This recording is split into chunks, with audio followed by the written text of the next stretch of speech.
بسم اللہ الرحمن الرحیم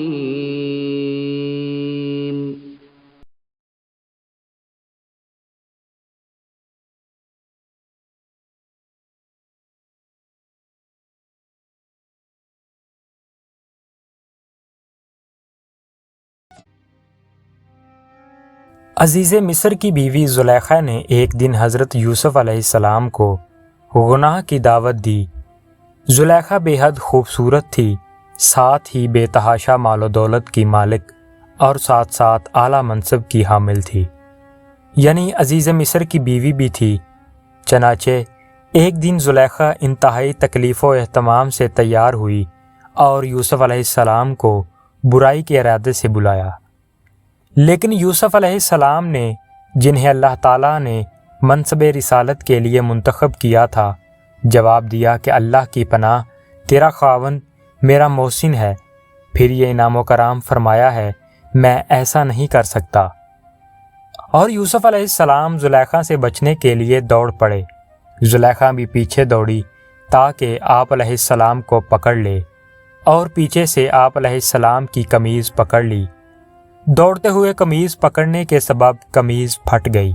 لیکن جب دروازے پر اپنے خاوند عزیز مصر کو کھڑے پایا تو اپنے آپ کو بے قصور ثابت کرنے لگی اور یوسف علیہ السلام کی طرف گناہ منسوب کرنے لگی۔ معزز سامعین، یوسف علیہ السلام نے اپنی پاک بازی اور کردار کی سچائی بیان کرنے کے لیے حقیقت بیان کر دی کہ زلیخا اپنے اوپر تہمت کے خوف سے مجھ پر عیب لگا رہی ہے۔ آپ علیہ السلام نے فرمایا، اس نے مجھے خود اپنی طرف مائل کرنا چاہا۔ معاملہ نازک صورت اختیار کر گیا تو ایک پنگھوڑے میں جھولتے بچے کو، جو زلیخا کے خاوند سے تھا، شیرخوار تھا، 3 ماہ کی عمر کا تھا، اللہ تعالیٰ نے قوت گواہی عطا فرمائی۔ اس نے گواہی دی اور کہا، اگر یوسف کی قمیض آگے سے پھٹی ہے تو پھر یوسف سچے ہیں، کیونکہ آگے سے قمیض پھٹنے کا مطلب ہے کہ آپ علیہ السلام نے دست درازی کی اور عورت نے مدافعت کی، جس کے نتیجے میں قمیض آگے سے پھٹ گئی۔ اور پیچھے سے پھٹنے کا مطلب یہ ہے کہ زلیخا سے دامن چھڑا کر بھاگے ہے، اور زلیخا نے آپ علیہ السلام کو روکنے کے لیے قمیض پیچھے سے پکڑی، جس کے نتیجے میں قمیض پھٹ گئی۔ پھر جب عزیز مصر نے دیکھا کہ قمیض پیچھے سے پھٹی ہے تو سارا معاملہ سمجھ گیا اور اس معاملے سے صرف نظر کر لیا، اور یوسف علیہ السلام سے کہنے لگا کہ یوسف، اس بات کو جانے دو، اس کا کسی سے ذکر نہیں کرنا اور غم و رنج نہ کرو۔ پھر اپنی زوجہ کو حکم دیا کہ اپنے گناہوں کی معافی مانگو کہ تم ہی قصوروار ہو۔ معزز سامعین، جیسا کہ قرآن حکیم میں مذکور ہوا،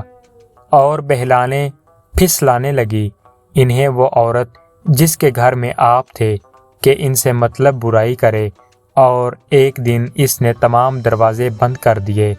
اور بعد ناز کہنے لگی، بس آ بھی جا یوسف۔ پاک باز نے فرمایا، خدا کی پناہ، یوں نہیں ہو سکتا، وہ تیرا خاوند میرا محسن ہے، اس نے مجھے بڑی عزت سے ٹھہرایا ہے، بے شک ظالم فلاح نہیں پاتے، بے شک عورت نے اس کا ارادہ کیا، اور وہ بھی عورت کا ارادہ کرتا اگر اپنے رب کی دلیل نہ دیکھ لیتا۔ یوں ہوا تاکہ ہم دور کر دیں یوسف سے برائی اور بے حیائی کو، بے شک وہ ہمارے ان بندوں میں سے تھا جو چن لیے گئے ہیں۔ اور دونوں دروازے کی طرف دوڑے، اور عورت نے ان کی قمیض پیچھے سے پھاڑ دی، اور دونوں کو عورت کا خاوند دروازے کے پاس ملا۔ بولی، کیا اس کی سزا جس نے تیری گھر والی سے بدی چاہی، مگر یہ کہ قید کیا جائے یا دکھ کی مار؟ آپ نے کہا، اس نے مجھے اپنی طرف میلان کرنا چاہا کہ میں اپنی حفاظت نہ کروں، اور عورت کے گھر والوں میں سے ایک گواہ نے گواہی دی